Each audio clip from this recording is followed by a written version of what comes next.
হাদি তো সহজ সরল মনে আসছে, তার পরিপ্রেক্ষিতে কিছুই জানে না। সে যে পাশে আজরাইল নিয়ে ঘুরে বেড়াচ্ছে, এটা তো তার মনের মধ্যে আসবে না। সে তো দেশপ্রেমিক, আর সে তো সবসময় বলতেছে আল্লাহ যখন নিয়ে যাবে কুল্লে নাসের জায়গাতুল মউত। হাদিটা কি? আমি বিভিন্ন টক শো দেখতেছি, কেউ এই কথা আলোচনা করতেছে না। হাদি কি? হাদি কেন টার্গেট? হাদির একটা ভয়েস আছে। ভয়েসটা কি? সে কোনোদিন বিক্রি হয়নি। কার কাছে বিক্রি হয়নি? ভারতীয় আধিপত্যবাদ। জহির রায়হান, শহীদুল্লাহ কায়সার যেমন বিক্রি হয়নি, তেমন হাদিরও দেখেন। ওই ভাই বললো হাদি হচ্ছে ইনকলাব মঞ্চ, সেটা কোনো তেমন পলিটিক্যাল পার্টি না। একটা ছেলে দুইজনকে নিয়ে প্রতিদিন লিফলেট বিলি করে। সে তার কোনো সেরকম কি বলবো আন্ডারগ্রাউন্ড পলিটিক্যাল পার্টি নাই, তার সে ফোর্স নাই, কিছু নাই। সে কারো জীবনের জন্য হামলা স্বরূপ তা না। সে চাইলেই কালকে একটা সরকার ফেলে দিবে তাও না। তাহলে আপনি ওনাকে কেন অ্যাটাক করেন?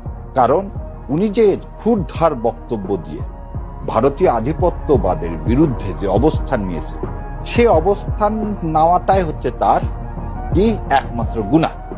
আমি বলবো দোষ না, গুনাহ। যেমন আমিও আপনাদের এই বিভিন্ন চ্যানেলে আসি, এসে কি বলি ভারতের আধিপত্যবাদের বিরুদ্ধে বলি। সেজন্য আমাকে কি করা হচ্ছে?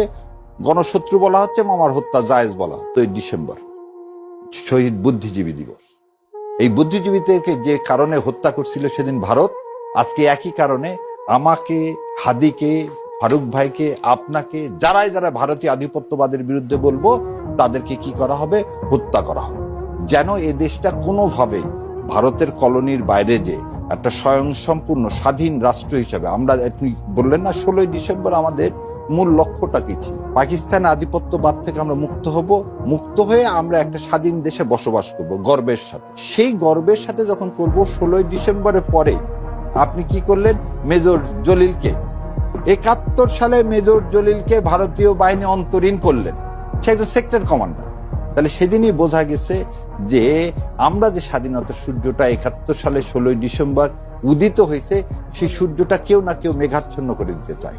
সেই জন্যই কিন্তু আমাদের 36 জুলাই আমরা যারা এই ভারতীয় আধিপত্যবাদের বিরুদ্ধে যাব, মিডিয়া হাউসগুলো তাদেরকে আস্তে আস্তে কমায় দিবে। যারা এরকম আগ্রাসী কথা বলবে, সত্য কথা বলবে, তাদেরকে মিডিয়া হাউস জায়গা দিবে না। মিডিয়া হাউস কাকে জায়গা দিবে? যারা কম্প্রোমাইজ করে কথা বলবে। আনিস আলমগীরকে কেন গ্রেফতার করা হলো? যদি বলি, তাকে বলা হচ্ছে যে একটি সন্ত্রাস বিরোধী আইনে করা মামলায় গ্রেফতার হয়েছেন সাংবাদিক আনিস আলমগীর। তিনি 5 দিনের রিমান্ডে গেছেন। তিনি আজকে কারাগারে উঠে আবার অজরে কেঁদেছেন, এরকম একটি নিউজও হয়েছে। আপনি এটাকে কিভাবে দেখছেন? কোনো কারণে কারো বক্তব্য বন্ধ করে দেওয়া, নাকি আসলে তার অপরাধ ছিল? প্রথম জিনিস হচ্ছে, আপনার সন্তান যদি গুলিবিদ্ধ হয়, সেটা আপনার সন্তান মানে তো আমারও সন্তান, তাই না ভাই? আমি কি ওই দিন নিহারি খেতে খেতে নিহারি চুষবো আর সেই ছবি দিব, আর আমি বলবো এই ছেলেটার বিষয়ে আসলে অনেক কিছু বলার আছে? এই কথা বললে আপনি কি ভাবেন? কি মেসেজটা সাধারণ মানুষকে দিচ্ছেন? আপনি আনিস আলমগীর করেন না এই কথাটা, কিছু বলেন না, ছবিটা দিয়ে নন্তকে নিয়ারি খেতে যাচ্ছেন হাদি যেদিন আপনি গুলিবিদ্ধ হলেন। দ্বিতীয় কথা, জেস মিল বলছে স্বাধীনতাকে এনজয় করতে গেলে, স্বাধীনতা মানে এই যে আমরা এখানে আসছি আমি আপনাকে মেরে যাবো, এটা না। এটা মানে স্বাধীনতা না। স্বাধীনতা শুড বি লিমিটেড। আপনি এই দেশকে ধারণ করুন। আপনি 36 জুলাই হাজার হাজার আমার সন্তানদের শহীদ, সেই আত্মাকে আপনি কি কোনোভাবে বিশ্রদ্ধা করতে পারেন? আর আজকে আনিস আলমগীর সাহেবের একটা স্টেটমেন্ট দেখান তো আপনি, যে ওই সেদিন আমি ইয়াকেও জিজ্ঞেস করতাম, তুষার সাহেবকেও জিজ্ঞেস করতাম। আচ্ছা, জয়কে নিয়ে আপনি ইন্টারভিউ করছেন, একবার কেন জিজ্ঞাসা করলেন না জয়ের মা 13 সালের ইলেকশন কেন এমন করলো, 18 সালের ইলেকশন কেন এমন করলো? আপনি তো সেই প্রশ্ন জিজ্ঞাসা করেননি। আপনি গদগদ হয়ে তাকে কি বানাতে চাইলেন? আপনি বাংলাদেশের আইটি সেক্টরের মহানায়ক, সে বিপ্লবের ধারাকায়। আপনারা এই প্রশ্ন করলেন কেন?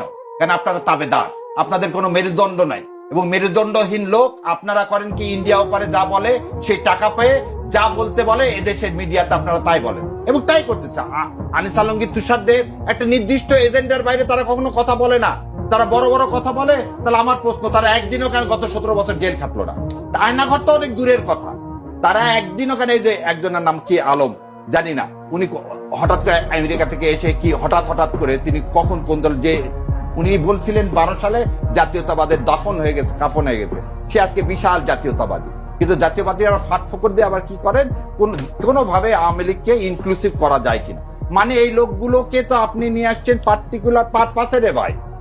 কোথাও আমাদের দুই ভাইয়ের মধ্যে তো কথা হচ্ছে না। আমরা এবং আপনারা দেখেন, আমরা যারা এই ভারতীয় আধিপত্যবাদের বিরুদ্ধে যাব, মিডিয়া হাউসগুলো তাদেরকে আস্তে আস্তে কমায় দিবে।